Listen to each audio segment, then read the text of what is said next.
आत्म भाव न भावता जीव लहे केवल ज्ञान रे। आत्म भाव न भावता जीव लहे केवल ज्ञान रे। स्वाध्याय श्री मोक्ष मार्ग प्रकाशन एनो 8मो अधिकार चाले छे। पान नंबर 279 प्रथमानुयोगનો પરિચય ચાલે છે। વળી પ્રથમાનુયોગમાં ઉપચારરૂપ કોઈ ધર્મ અંગ થતા ત્યાં સંપૂર્ણ ધર્મ થયો કહીએ છીએ। જેમ જીવોને શંકા કાંક્ષા આદિ ન કરતા તેને સમ્યક થયું કહીએ છીએ। પણ કોઈ એક કાર્યમાં શંકા કાંક્ષા ન કરવા માત્રથી તો સમ્યક તો ન થાય। સમ્યક તો તત્વ સંધાન થતાં જ થાય છે।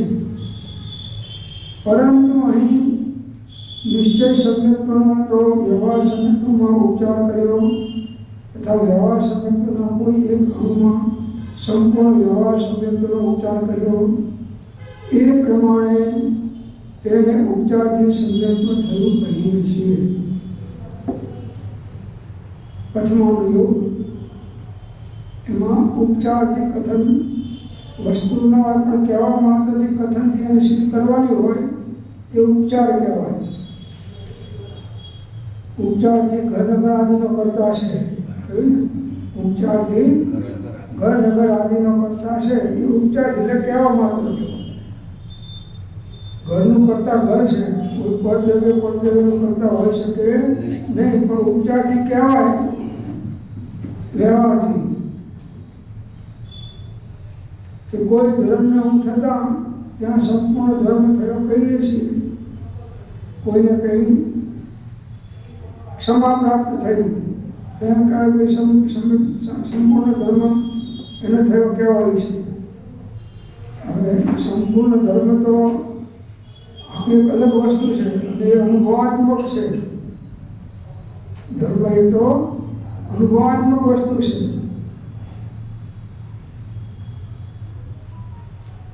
જેમ જીવોને શંકા કાંક્ષા આદિ ન કરતા તેને સમ્યક થયું કહીએ છીએ। તત્વની શંકા ન કરે અને કોઈ જગતના બાહ્ય પદાર્થોની આકાંક્ષાઓ ઈચ્છાઓ ન કરે તેને ઉપચારથી સમ્યક તો કહેવામાં આવે છે। કેવી રીતે? ઉપચારથી।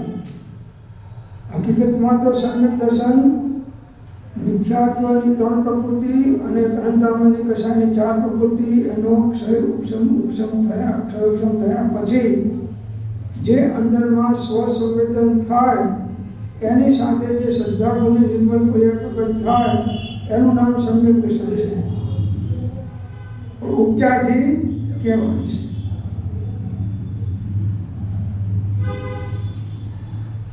તો કોઈ એક કાર્યમાં શંકા કાંક્ષા ન કરવાથી માત્ર તો સમ્યક તો ના થાય। કોઈ એક કાર્યમાં શંકા ના કરી, કાર્ય તો અનંત છે, તત્વ અનેક પ્રકારના છે, એમાં એકમાં જ ના કરીને બીજામાં થાય તો સમ્યક તો કહેવાય નહીં, પણ વ્યવહારથી કહેવાય કે ક્રમે ક્રમે એને એક પકડ્યું છે બીજું ધીમે ધીમે એને આપણે પકડશે।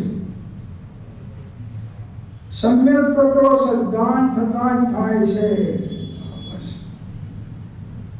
તત્વા સદ્ધાનમ સમ્યક દર્શનમ, તત્વની શ્રદ્ધા યથાર્થ થતાં જ થાય છે।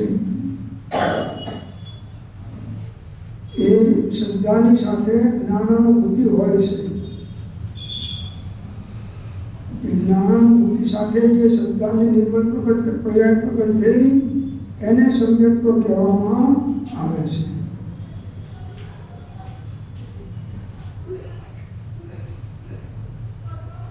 વ્યવહારથી કહેવાય કે દેવ ગુરુ ધર્મની શ્રદ્ધા છે સમ્યક તો થયું, પણ એક ગ્રહિત મિથ્યાત્વ જેટલા અંશે ગયું એટલા અંશે કહેવાય, હજી અગ્રહિત મિથ્યાત્વ તો બાકી છે। પરંતુ અહીં નિશ્ચય સમ્યકનો તો વ્યવહાર સમ્યકમાં ઉપચાર કર્યો। હકીકતમાં તો નિશ્ચિત સંયુક્તમાં તો આત્માનુભૂતિ છે, છતાંય તત્વ શ્રદ્ધાની અંદરમાં વ્યવહાર સંયુક્તનો ઉપચાર કર્યો તથા વ્યવહાર સંયુક્તના કોઈ એક અંગમાં સંપૂર્ણ વ્યવહાર સંયુક્તનો ઉપચાર કર્યો. સંયુક્તનું કોઈ એક અંગ હોય, નિશંકિત, નિકાંક્ષિત, નિર્વિચિકિત વગેરે, તો એક ગુણને જોઈને બદલીને સંપૂર્ણ વ્યવહાર સંયુક્તનો ઉપચાર કર્યો. ઉપચારથી કહેવાય. ઉપચાર એટલે કહેવા માત્ર, હકીકતમાં ના હોય પણ કહેવા માત્ર કહેવાય.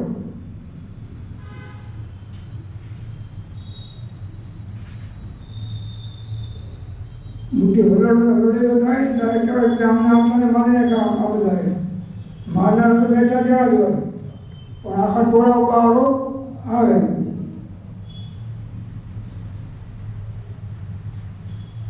વ્યવહાર સંયુક્તના કોઈ એક અંગમાં 8 અંગ છે ને સંયુક્તોના, એમાં કોઈ એક અંગમાં સંપૂર્ણ વ્યવહાર સંયુક્તનો ઉપચાર કર્યો. ઉપચારથી કે ભાઈ 8 અંગમાં એને થયું વ્યવહાર સંયુક્ત, એ પ્રમાણે તેને ઉપચારથી સંયુક્ત થયું કહીએ છીએ. ઉપચાર ને કહેવા માત્ર છે. હકીકતમાં મૂળ સંયુક્ત દર્શન જે 7 પ્રકૃતિનો ઉપસંગ થવો જોઈએ અને થયું એ નહીં. ઉપચારથી એક અંગની અંદરમાં સંપૂર્ણપણાનો આરોપ કરી અને કહેવામાં આવ્યો, એને ઉપચારથી કરી થયું એમ કહેવામાં આવે છે. વળી જૈન શાસ્ત્રનું કોઈ એક અંગ જાણતા સમ્યક જ્ઞાન થયું કહીએ છીએ. હવે સમ્યક જ્ઞાન તો સંશયાદિ રહિત તત્વજ્ઞાન થતા જ થાય, પરંતુ પૂર્વવત ઉપચારથી સમ્યક જ્ઞાન કહીએ છીએ. જે સમ્યક દર્શન છે એવી રીતે અહીં આગળ સમ્યક જ્ઞાનની વાત હવે બીજી કહે છે. જૈન શાસ્ત્રનું કોઈ એક અંગ જાણતા સમ્યક જ્ઞાન થયું કહેવાય છે, કહીએ છીએ કે અમને સમ્યક જ્ઞાન થયું. એક અંગનું જ્ઞાન થયું છે. હકીકતમાં તો સમ્યક દર્શન ના હોય તો 9 પૂર્વ સુધીનું જ્ઞાન પણ અજ્ઞાન કહેવાય. 9 પૂર્વ સુધીનું જ્ઞાન પણ અજ્ઞાન કહેવાય જો સમ્યક દર્શન ના હોય તો. સમ્યક જ્ઞાનને જ્ઞાન કહેવામાં આવે છે, મિથ્યા જ્ઞાનને જ્ઞાન કહેવામાં આવતું નથી.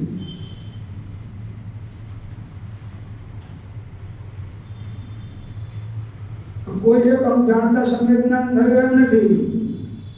સમ્યક જ્ઞાન તો જે સમયે સમ્યક દર્શન થયું એ જ સમયે જ્ઞાન સમ્યક થયું કહેવાય. સમ્યક દર્શન ના હોય અને એને સમ્યક જ્ઞાન ઉપચારથી કહેવાય. શાસ્ત્ર અનુસાર એને શ્રદ્ધા કરી છે તો ઉપચારથી કહેવાય કે આ સમ્યક જ્ઞાન છે. હવે સમ્યક જ્ઞાન તો સંશયાદિ રહિત તત્વજ્ઞાન થતા જ થાય. સમ્યક જ્ઞાન તો સંશય બધા વિભ્રમ ભો અને સંશય આ ત્રણનો નાશ થાય કે ઉપસંક્ષય થાય ત્યારે અંદરમાં એની બધી સંશયનો નાશ થઈને તત્વજ્ઞાન થયું કહેવાય. જ્યાં સુધી સંશય છે ત્યાં સુધી સમ્યક દર્શન કહેવાતું નથી. જ્યાં શંકા ત્યાં ગણસંતા, જ્ઞાન ત્યાં શંકા નિષ્ઠા, પ્રભુ ભક્તિ ત્યાં ઉત્તમ જ્ઞાન, પ્રભુ મેળવવા ગુરુ ભગવાન. સંશયાથી રહી આપણે સંશય થાય છે કે ભાઈ આ સાપ છે કે દોડો છે, કાળો પવનનો હલે છે તો એ ભય લાગશે. શંકા છે ત્યાં નિશંકતાથી ઉભયતા હોય, શંકા હોય ત્યાં ભય તો રહેવાનું. એને થાય કે કંઈક સાપ છે કે અંધારમાં દેખાતું નથી બરાબર, પણ કંઈક છે ખરું, કાળી વસ્તુ પડી છે. તો આ શંકા થઈ.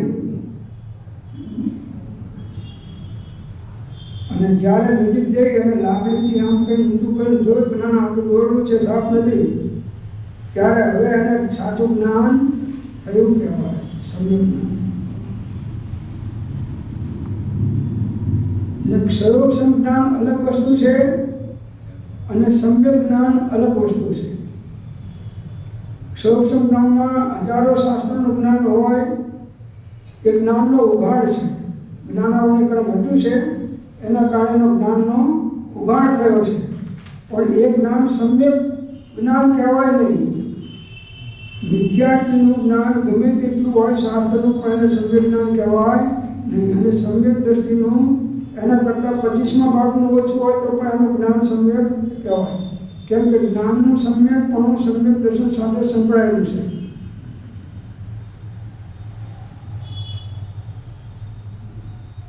એટલે સમ્યક જ્ઞાન તો સંશયાદી રહિત તત્વજ્ઞાન થતા જ થાય, પરંતુ અહીં પૂર્વવત ઉપચારથી સમ્યક જ્ઞાન કહીએ છીએ. જેમ સમ્યક દર્શન ઉપચારથી કહ્યું એમ અહીં પણ સમ્યક જ્ઞાન ઉપચારથી કહીએ છીએ. એ રીતે ચારિત્રની વાત આવે છે. તથા કોઈ રૂઢું આચરણ થતાં સમ્યક ચારિત્ર થયું કહીએ છીએ. ત્યાં જેણે જૈન ધર્મ અંગીકાર કર્યો હોય અથવા કોઈ નાની મોટી પ્રતિજ્ઞા ગ્રહણ કરી હોય તેને શ્રાવક કહીએ છીએ. હવે શ્રાવક તો પંચમ મૂળ સ્થાનક વૃત્તિ થતાં જ થાય છે, પરંતુ પૂર્વવત ઉપચારથી તેને શ્રાવક કહ્યો છે. કોઈ સારું વાંચન કરે તો કે ભાઈ આનું ચારિત્ર ઊંચું છે, સમ્યક ચારિત્ર છે.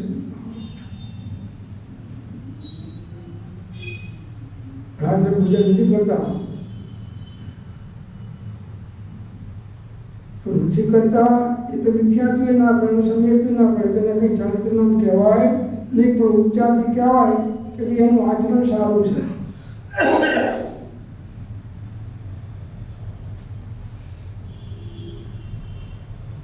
જેણે જૈન ધર્મ અંગીકાર કર્યો હોય અથવા કોઈ નાની મોટી પ્રતિજ્ઞા ગ્રહણ કરી હોય તેને શ્રાવક કહીએ છીએ. જૈન ધર્મમાં જે શ્રાવકના ગુણો બતાવ્યા છે એને અનુરૂપ એને નાની મોટી જે પ્રતિજ્ઞાઓ ગ્રહણ કરી હોય, 5 અનુવ્રતની, 4 શિક્ષાવ્રતની, 3 ગુરુવ્રતની, 11 પ્રતિમાઓની, તો એને શ્રાવક કહેવાય છે. હવે શ્રાવક તો પંચમ મૂળ સ્થાનક પરથી થતાં જ થાય છે. અજ્ઞાની ગમે એટલા શ્રાવકના વ્રત કહેવાય તો પંચમ મૂળ સ્થાનક પરથી કહેવાય નહીં, એટલે એને ઉપચારથી કહેવાય.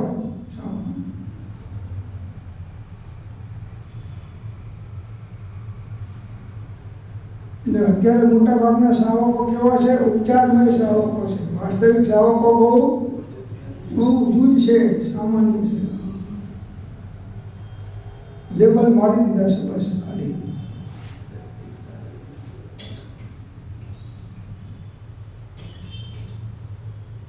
ઉત્તર પુરાણમાં શ્રાવક શ્રેણિકને શ્રાવકોત્તમ કહ્યો, પણ તે તો અસંયમી હતો, પરંતુ જૈન હતો માટે કહ્યો. ઉત્તર પુરાણમાં શ્રેણિકને શ્રાવકોત્તમ કહ્યો. હવે શ્રાવકોત્તમ તો કોણ કહેવાય? 11મા પ્રતિમાધારી શ્રાવક આત્મજ્ઞાની હોય એ શ્રાવકોત્તમ કહેવાય. 10મી ને 11મી બે લઈ લેવાની, એ શ્રાવકોત્તમ કહેવાય. હવે શ્રેણિકે તો કઈ શ્રાવકના 11 વ્રતો કે 12 વ્રતો ગ્રહણ કર્યા નતા, 11 પ્રતિમા કે 12 વ્રતો, છતાં પણ એ મહાવીર સ્વામી પરમાત્માનો અનન્ય ભક્ત હતો અને સમ્યક દ્રષ્ટિ હતો અને એકાવતારી હતો, એટલે એને શ્રાવકોત્તમ કહ્યો. પણ તે તો કેવો હતો? અસંયમી હતો. સંયમ તો હતો નહીં. શ્રાવકોત્તમમાં 7મી પ્રતિમાની અંદરમાં પૂર્ણ બ્રહ્મચર્યનો નિયમ હોય, એનાથી હતું નહીં. અને છતાં એને ઉપચારથી શ્રાવક ઉત્તમ શ્રાવક કહ્યો. કેમ કે જૈન ધર્મ એને સ્વીકાર્યો હતો અને જૈન ધર્મની એને દ્રઢ શ્રદ્ધા હતી, એ અપેક્ષાએ એને શ્રાવકોત્તમ કહ્યો. એ પ્રમાણે અન્ય ઠેકાણે પણ સમજવું. વળી કોઈ સમ્યક્વ રહિત મુનિલિંગ ધારણ કરે વા દ્રવ્યથી પણ કોઈ અતિચાર લગાવતો હોય, છતાં તેને પણ અહીં મુનિ કહીએ છીએ. હવે મુનિ તો છઠ્ઠું આદિ ગુણસ્થાનક વર્તી થતાં થાય છે, પરંતુ પૂર્વવર્ત ઉપચારથી તેને મુનિ કહ્યો છે. એ એવી તો મુનિ સમ્યક તો રહિત જેને સમ્યક દર્શન નથી અને મુનિને ધારણ કરી લીધું, દિગંબર મુનિ થઈ ગયા, બાકીના તો મુનિએ નથી, વસ્ત્રધારી મુનિ કહેવાતા નથી. એ મુનિ પથાનુગામી અને મુનિ પથાનુગામી બે શબ્દ વાપર્યા છે. વસ્ત્રધારી મુનિ હોય એ કેવા કહેવાય? મુનિ પથાનુગામી અથવા મુનિ પથાનુભ્યાસી. મુનિ નહીં, એ તાણો વાણો પણ શરીર ઉપર તે શ્રાવક છે, મુનિ નથી. અનાદિની નિર્ગંધ મૂળ પરિપાટી ચલી આવી છે, એમાં બધી ભેળસેળ ઘણા વર્ષોથી થઈ ગઈ, એટલે હવે એમાં પ્યોરિટી બહાર કાઢી અને સ્વીકારવી એ દરેકના માટે શક્ય નથી.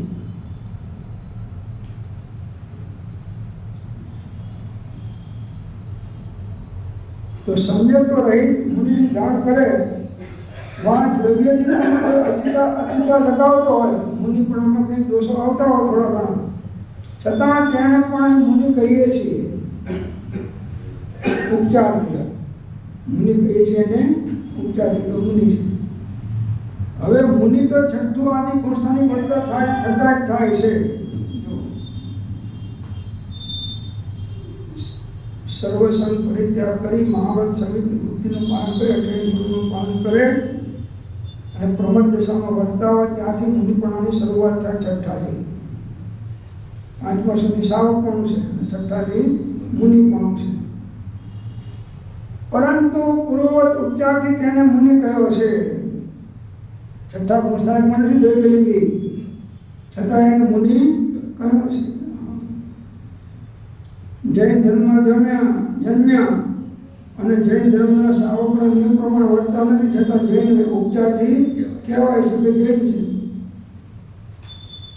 અને બીજા પાડતા હોય પણ અજૈન હોય તો એને અજૈન કહેવાય, જૈન ના કહેવાય. કેવું છે? મુનિ છઠ્ઠા ગુણ સ્થાનકથી શરૂઆત થાય મુનિપણાની. મુનિ જેવા હતા એમ કહ્યું.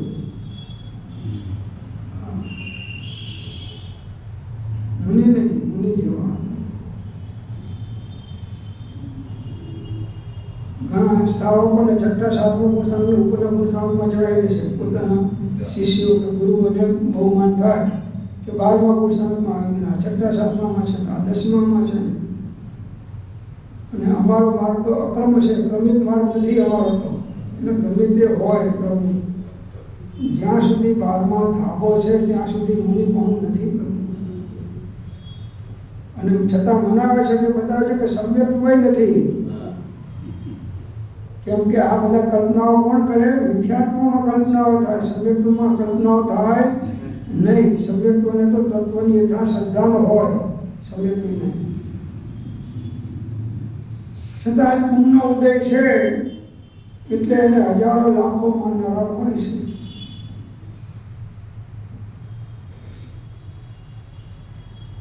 નિર્ગંધ ગુરુ એ નિર્ગંધ ગુરુ છે અને સરાગી ગુરુ એ સરાગી ગુરુ છે. તો વસ્ત્રધારી નિર્ગંધ ગુરુ હોઈ શકે નહીં, એ સરાગી છે. બધા નિર્ગંધ છઠ્ઠું ગુરુસ્થાનક આવી શકે નહીં. અને કોઈ ભલે ભાવથી ગમે એટલું એને ઊંચી ખતવણી કરી નાખે તો એનો મોટો દોષ તો છે એને, પણ એને ભાન નથી. અજ્ઞાનમાં ગમે તે તત્વની ખતવણી ગમે તેના નામે ગમે તે કરી નાખે, એથી કંઈ તત્વની યથાર્થતા બની જતી નથી. ગમે તે હોય.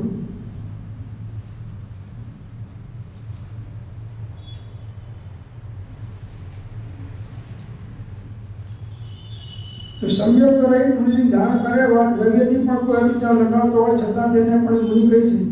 હવે મુનિ તો છઠ્ઠું આદિ પુરુષાને વર્તિત છતાં થાય છે, પરંતુ પૂર્વવત ઉપચારથી તેને મુનિ કહ્યો છે. પહેલાની જેમ સમ્યક દર્શન ઉપચારથી કહ્યું, સમ્યક જ્ઞાની ત્યાં મુનિ પણ ઉપચારથી કહ્યો છે. સંવર્ષણ સભામાં મુનિઓની સંખ્યા કહી, ત્યાં કંઈ બધાએ શુદ્ધ ભાવલિંગી મુનિ નહોતા, પરંતુ મુનિને ધારવાથી ત્યાં બધાને મુનિ કહ્યા. એ પ્રમાણે સર્વ ઠેકાણે જાણવું. સમોસરમાં કે ભાઈ આટલી મુનિઓની સંખ્યા હતી. હવે મુનિઓ ખરા પણ બધા કે સંવેદ દ્રષ્ટિ મુનિઓ નહોતા, ભાવલિંગી મુનિઓ નહોતા, માત્ર દ્રવ્યલિંગી મુનિઓ હતા. છતાં પણ એને ઉપચારથી મુનિ સંજ્ઞામાં મૂકવામાં આવ્યા કે આટલા મુનિઓ હતા.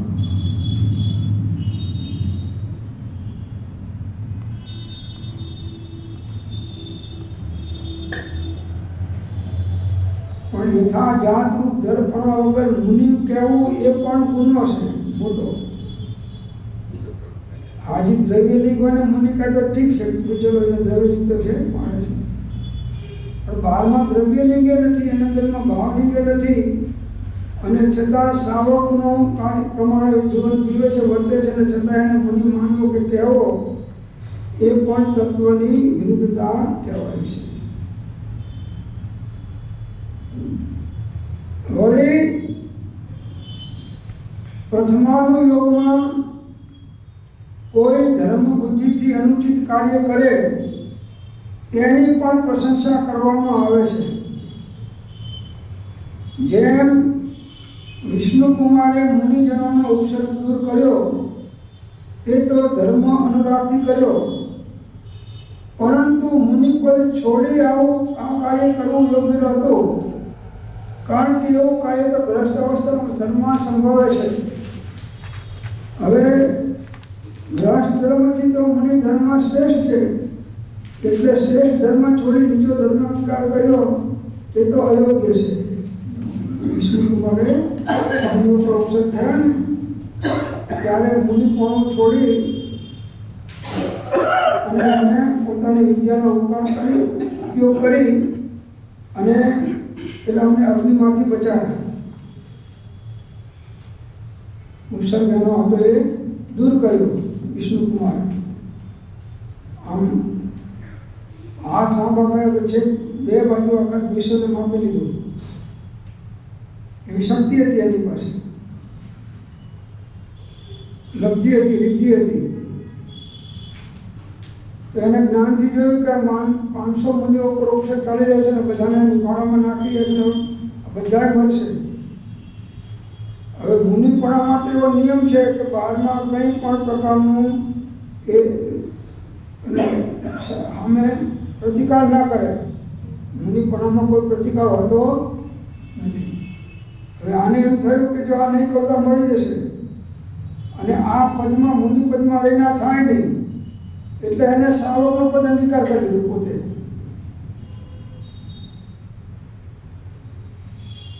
હવે પદ ઊંચું કોનું, સાવકનું કે મુનિનું?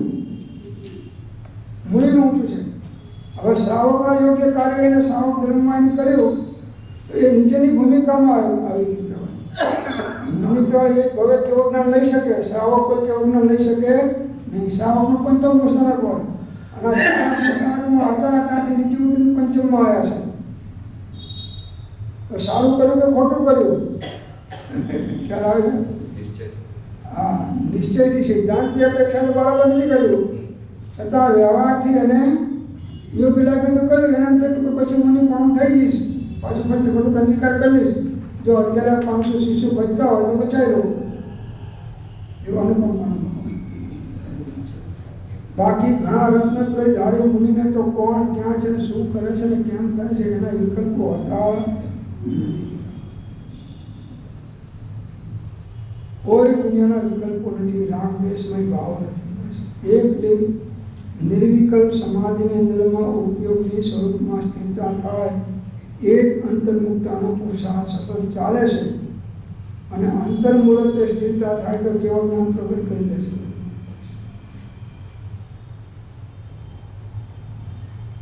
નીચેની ભૂમિકા ભગવાને બધું જોતા હોય છે, ભગવાનના જ્ઞાનમાં આવે છે નહીં બધા ઉપસર્ગ પરિષદ થતા હોય તો કેવળ જ્ઞાનીના કેવળ જ્ઞાની કોઈ કરે છે એનામાં તો શક્તિ એના કરતાં ઘણી છે, નથી કરતા. કેમ કે જેવા જેના ઉદય છે એને અનુરૂપ એની સ્થિતિ થવાની છે. કોઈ એક દ્રવ્ય બીજા દ્રવ્યમાં કંઈ ફેરફાર કરી શકે નહીં. આવું સિદ્ધાંત જ્ઞાનનું પરિણમન એને થયું છે. એટલે બધાને સકલ જ્ઞેય નાયક તત્વી નિજાનંદ રસ દે. અથવા ભક્તિનો કરતા છે માટે મારા છે એમ સુધી જોયું નથી. ભાઈ બહુ ભક્તિ કરે છે તો આમનું તો કંઈ મારા રાઈટ હેન્ડ છે બધું છે. જ્ઞાનીઓને કોઈ રાઈટ હેન્ડ નથી. જ્ઞાની માટે તો બધા આત્માઓ એક સમાન છે, એક સમાન. પ્રતિકૂળ વર્તતો હોય તો પણ એને ક્ષમતા છે, અને અનુકૂળપણે વર્તતો હોય તો પણ એને ક્ષમતા છે. અનુકૂળતાવાળા પ્રત્યે રાગ નથી અને પ્રતિકૂળતા વર્તન પ્રત્યે દ્વેષ નથી. આ મુનિ દશા છે.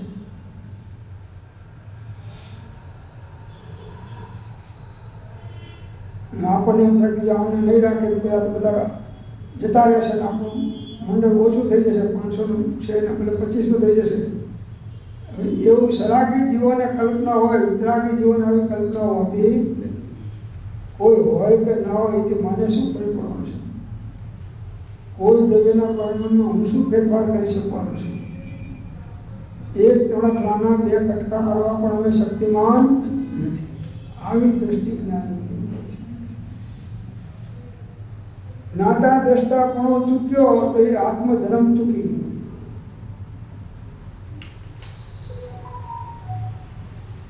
પરંતુ મુનિ પર છોડી આ કાર્ય કરવું યોગ્ય નહોતું. કેમ કે ઉપરના ભૂસ્થાનકમાં છે ને પેલા તો નીચેના ભૂસ્થાનકમાં આવી ગયા. કારણ કે એવું કાર્ય તો ગ્રસ્તાશ્રમમાં સંભવે છે.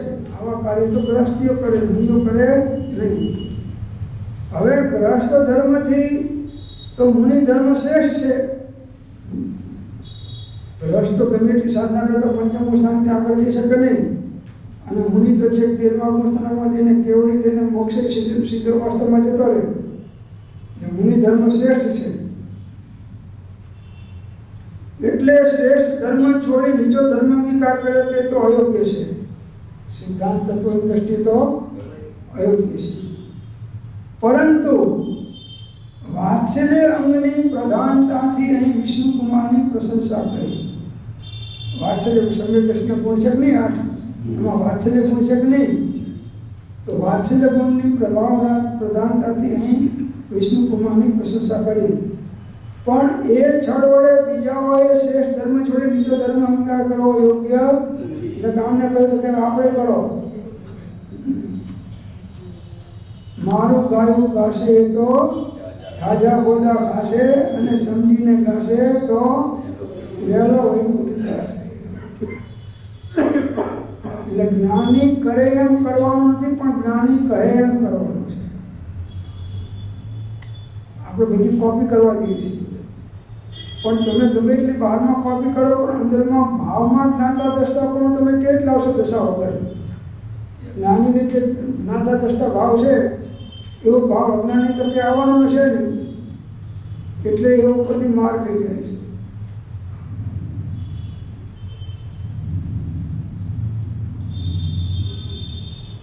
સાહેબ હા વિરાટ કોહલી છે આમ કે નામ બેટ મારી શિક્ષા લઈને હું મારું. હવે આમ કરવા દે એટલે તારે ધન દાંડી ઉડી જશે.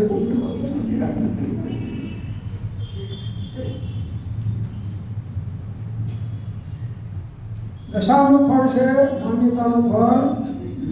માન્યતા તમે તમારી ગમે તે તમે આપો, દશા એ દશા છે. તો આ છળ બીજાઓએ શ્રેષ્ઠ ધર્મ છોડવો નહીં અને નીચો ધર્મ અંગીકાર કરવા યોગ્ય નથી. વળી જેમ ગોવાળિયાએ મુનિને અગ્નિ વડે તપાવ્યા એ કાર્ય તો તેણે કરુણાથી કર્યું, પરંતુ આવ્યા ઉપસર્ગને દૂર કરતા તો સહજ અવસ્થામાં જે સિદ્ધાંતિકનો પરિષદ થાય છે તેને દૂર કરવાથી ત્યાં રતિ માની લેવાનું કારણ થાય છે, અને તેમને રતિ તો કરી નથી માટે ત્યાં ઉલટો ઉપસર્ગ થાય છે. એટલા માટે વિવેકી તો ત્યાં સિદ્ધાંતિકનો ઉલ્લેખ કરતા નથી. સરસ. મુનિને લગ્ન દિવસમાં મુનિ જંગલની અંદરમાં ધ્યાનમાં બેઠા, તળાવના કિનારા ઉપર, અને ઠંડી બહુ પડી, હિમ પડ્યો, બરફ પડ્યો. તે ગોવાળ હતો, એ ગાયો ચરાવતો હતો. એને જોયું કે આટલી બધી ઠંડીમાં હું આટલી કામળીઓ ઓઢીને ઊભો છું તો આટલો થતું છું તો આની શું દશા થાય? અને આને બિચારાને પહેરવાના કંઈ કપડું નથી આપ્યું. હવે આની ઠંડી દૂર કરવા માટે મારી ફરજ છે કે મારે કંઈક પ્રયત્ન કરવો જોઈએ. એટલે એને તાપો કરી નજીકમાં એને સળગાવ તાપો કે એનાથી એને ગરમ તાપ મળે. હવે મુનિ માટે તો પેલો શીત પરિષદ તો એ બધા ઉષ્ણ પરિષદ થયો, એટલે તો બે પરિષદ હતા અને એમાં એનો ઉપયોગ લગાડવાનો નહોતો. એટલે એ તો એમને બેસી ગયો. એટલે પેલા તમને અમને સારું લાગે છે એટલે બેઠા છે.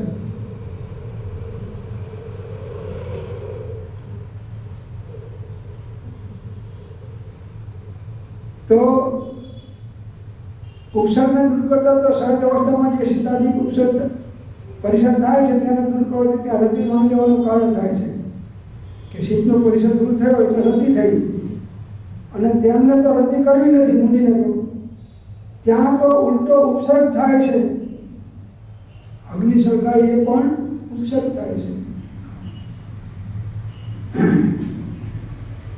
ઠંડીમાં તમે કપડાં પહેરાવી દીધા, ગરમ ધાબળા ઉડાડી દીધા, તો એમના માટે ઉપસર્ગ થયો કે મીઠાશ થઈ? એને ઉપસર્ગ છે.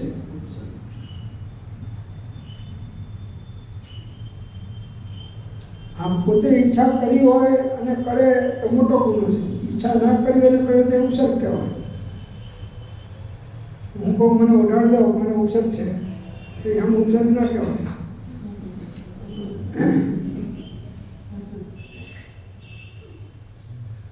એટલા માટે વિવેકી તો ત્યાં શીતાદિકનો ઉપચાર કરતા નથી. વિવેકી છે એ શીતનો ઉપચાર કરતા ઠંડીની અંદરમાં જ્ઞાતા દ્રષ્ટા ભાવે રહેશે. તાપણા સળગાવતા નથી કે ગરમ કપડાં ઓઢતા નથી.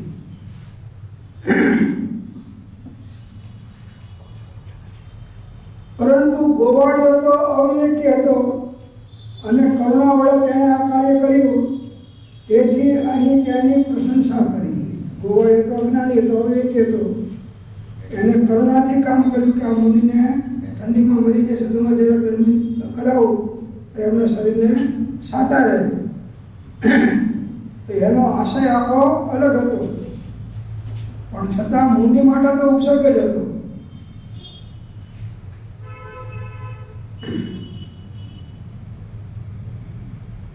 તમે ઉપવાસ કર્યો અને આખો દિવસ તો વાંધો ના આવે, પણ સાંજના બહુ ભૂખ લાગીને આમ તરફોડે મારવા માંડે ને હવે આખી રાત કેવી જશે એટલે ઘરવાળાને થયું કે આ તો આમને આમ જતા રહેશે. તો બીજું કંઈ ખાવાનું પણ ખાલી લીંબુનું ગોળનું પાણી પીવડાવી દઈએ. તો એમને અનુકંપા આવીને લીંબુનું ગોળનું પાણી પીવડાવી દીધું પરાણે.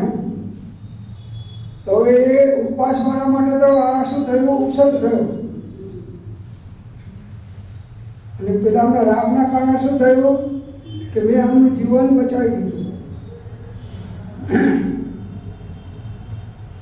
એટલે કોઈની પ્રતિજ્ઞાનો ભંગ થાય એ પ્રમાણે પ્રવર્તવું જોઈએ નહીં.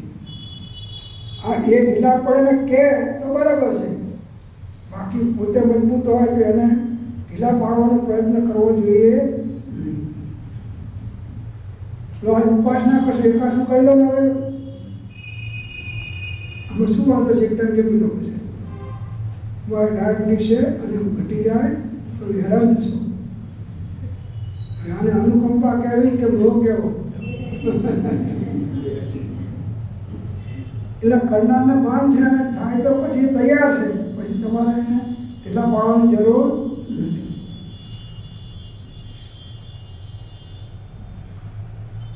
તેથી છળ વડે બીજાઓએ ધર્મ પદ્ધતિમાં જે વિરુદ્ધ હોય તે કાર્ય કરવું યોગ્ય નથી.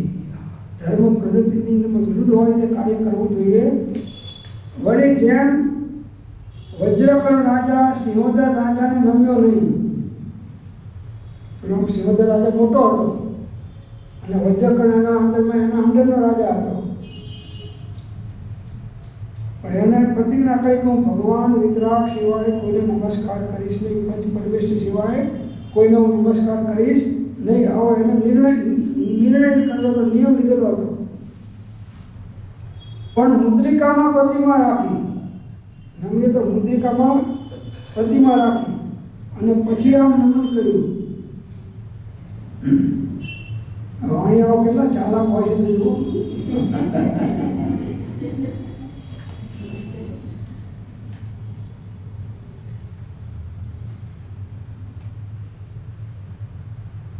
મુદ્રીમાં રાજાએ નમન કરે તેમાં છે નમન કરે તેમાં દોષ નથી, પણ મુદ્રિકામાં પ્રતિમા રાખવાથી અવિનય થાય. યથાવત વિધિથી એવી પ્રતિમા હોય નહીં, તેથી એ કાર્યમાં દોષ છે. પરંતુ તેને એવું જ્ઞાન નહોતું, તેને તો ધર્માનુરાગીથી હું બીજાને નમું નહીં એવી બુદ્ધિ થઈ, માટે તેની પ્રશંસા કરી. પણ એ ઝડથી બીજા એવા કાર્ય કરવા યોગ્ય નથી. મુદ્રિકા વખત કે આજે નમું નહીં, પણ આને આમ કરીને આમ હું મુદ્રિકાને નમું, રાજાને નહીં. એ ઠીક છે, સારું છે, પણ આ ઝડથી બીજા એવા કાર્ય કરવા યોગ્ય નથી. કેમ કે પ્રતિમા વીંટીની અંદરમાં હોય પૂજ્ય નથી. વીંટીમાં પ્રતિમા હોય હેતુ પર દોરેલા હોય કે બીજા પ્રતિષ્ઠિત થયા વગરના હોય પૂજ્ય નથી. તો આવું આંધળું અનુકરણ બીજાએ કરવા જેવું નથી, કરવું જોઈએ. આમને કર્યું માટે બરાબર નથી. વળી કોઈ પુરુષોએ પુત્રાદિકની પ્રાપ્તિ અર્થે વા રોગ કષ્ટાદિ દૂર કરવા અર્થે ચૈત્યાલય પૂજનાદિ કાર્ય કર્યા, સ્તોત્ર આદિ કર્યા, વા નમસ્કાર મંત્ર સ્મરણ કર્યું. હવે એ પ્રમાણે કરતા તો નિકાંક્ષિત ગુણનો અભાવ થાય છે. નિદાન બને નામનું આત્મ ધ્યાન થાય છે. આપણે બાધાઓ માનીએ છીએ ને કે હું માતાજી કે ઘંટાકરમાં નહીં, પણ ભગવાનની પાસે જ નિયમ લઉં છું. પછી તો કેવા છે ને ભગવાનને સુખડી ચડાવું છું. ને મારો છોકરો પરીક્ષામાં પાસ થશે તો આટલું હું દાન આપીશ, કે આટલું ત્યાગ કરીશ, કે આટલું તપ કરીશ, કે આટલું શુભ કાર્ય કરીશ. એમ કરીને છોકરો પાસ થઈ જાય તે પેલો કરે એ કરવું ઇષ્ટ કે અનિષ્ટ એ ના થાય.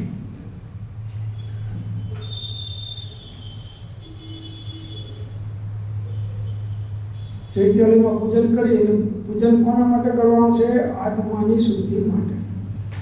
એના બદલે ભૌતિક સુખો કે ભૌતિક વસ્તુની પ્રાપ્તિ માટે કર્યું, નિદાન કર્યું. એ નિદાન શલ્ય છે. માયા શલ્ય, મિથ્યા શલ્ય અને નિદાન શલ્ય, ત્રણ પ્રકારના શલ્ય છે.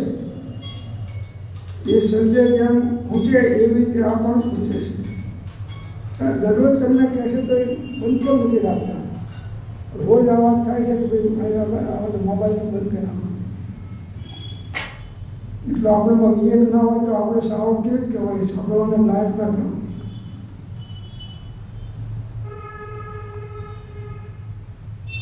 તેને તો ધર્માનુરાગથી હું બીજાઓને નમું નહીં એવી બુદ્ધિ થઈ, માટે તેની પ્રશંસા કરી.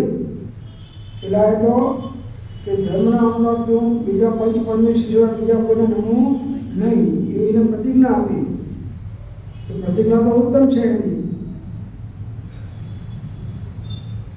પણ એ છડથી બીજાઓએ એવા કાર્ય કરવા યોગ્ય નથી. પ્રતિજ્ઞા કરી પછી આવી મુદ્રિકા નાખીને એ બીજા આવા કામ કરે તેના માટે યોગ્ય નથી.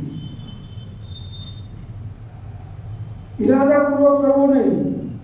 સહેજે સહેજે કોઈ ઉદય વસત જેવા બની જાય, નિમિત્તમાં કાર્ય થઈ જાય, એ વસ્તુ અલગ છે. અને સિદ્ધાંતમાં ખતમ કરી શકાય નહીં.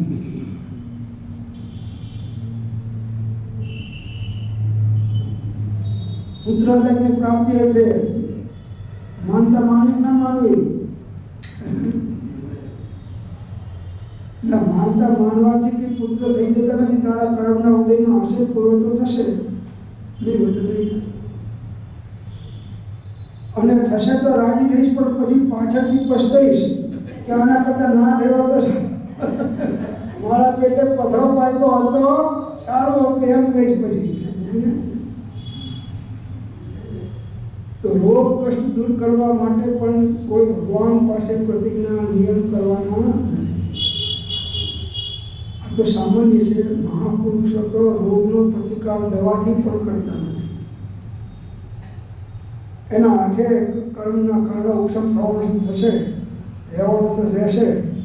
મારે મારી સાધનાની અંદરમાં આંચ આવવા દેવી નથી. જો સાધનામાં આંચ આવતી ના હોય તો એ દવા ગ્રહણ ન કરે તો એ ગુનેગાર નથી, ઉપરથી વિશેષ સાધક કહેવાય. પણ એનું અનુકરણ આંધળું કોઈ બીજું કરવા જાય ને મારે દવા નથી લેવી, એને પછી હાથ ધ્યાન નવું ધ્યાન કરે, એના કરતાં તો એને દવા લઈને ધર્મ ધ્યાન કરવું વધારે સારું છે. એટલે પોતાની ભૂમિકાને અનુરૂપ જોઈ અને કાર્ય કરવું જોઈએ. મારું ગાયું ગાશે તો જાજા પોતા ખાશે, અને સમજીને ગાશે તો વહેલો વૈકુંઠ જશે. નિદાન ક્યાંય નહીં કરવું. આમ થાય તો આમ કેમ થવાનું થશે. હું ક્યારેય તત્વના સિદ્ધાંતથી વિરુદ્ધ ભાવ કરીશ નહીં. બસ આ દૃષ્ટિ હોવી.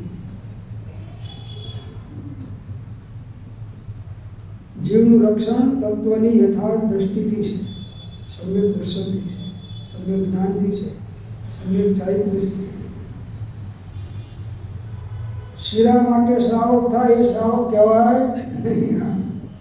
શીરા માટે શ્રાવક થવાનું નથી.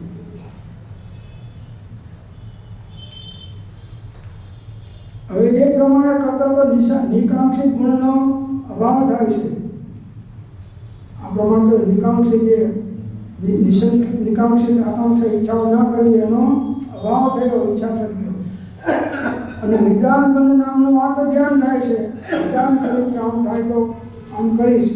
નિદાન કર્યું તો નિદાન આર્થ ધ્યાનમાં જાય છે.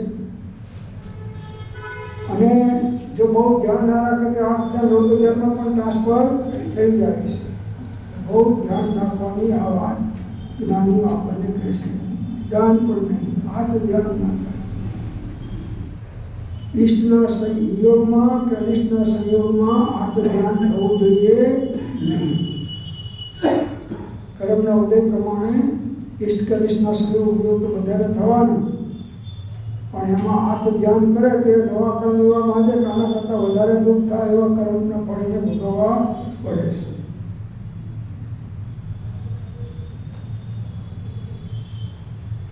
તથા અંતરંગમાં પાપનું જ પ્રયોજન છે, તેથી પાપનો જ બંધ થાય છે.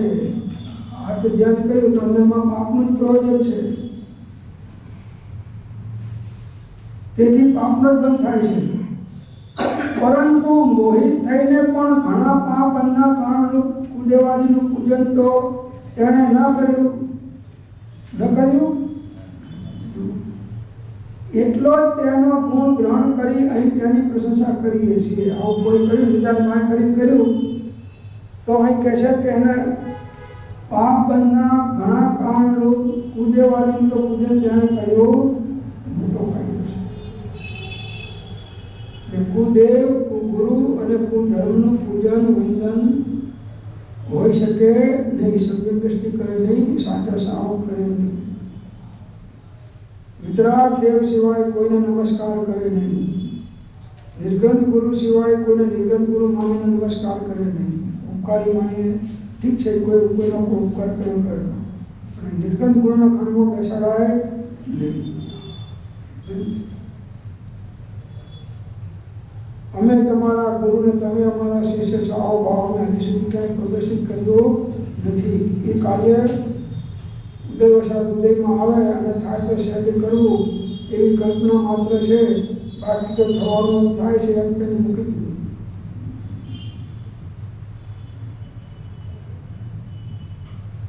બહુ ધ્યાન, નિર્ગત પરિપાટી જાળવવી એટલે બહુ ધ્યાન રાખવું પડે છે. દેવ ગુરુ ધર્મમાં તો બહુ નિર્ગત ગુરુના ખાનામાં કોઈ સલાહથી જીવને બેસાડાય નહીં, ગમે તે હોય.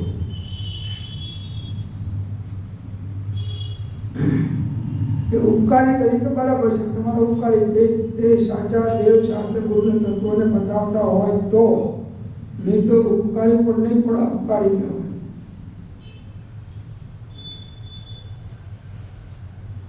ગમે તેવી સ્થિતિ હોય, છોકરાઓ વારંવાર નપાસ થતા હોય તો કુળદેવનું પૂજન કરવું નહીં.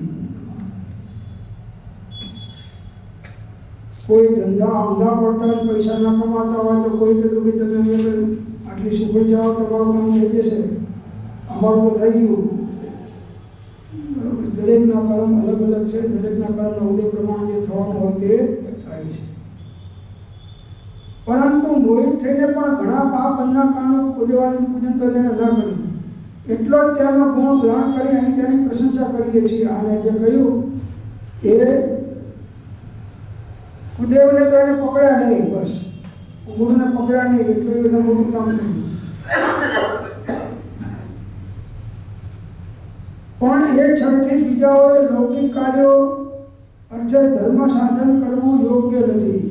લૌકિક કાર્યો કરવા માટે કોઈ ધર્મના સાધન કરવા યોગ્ય નથી. ધર્મનું સાધન કરી કોઈ લૌકિક કરીને ફળની આશા રાખવી એ અજ્ઞાન છે, મોટો દોષ છે.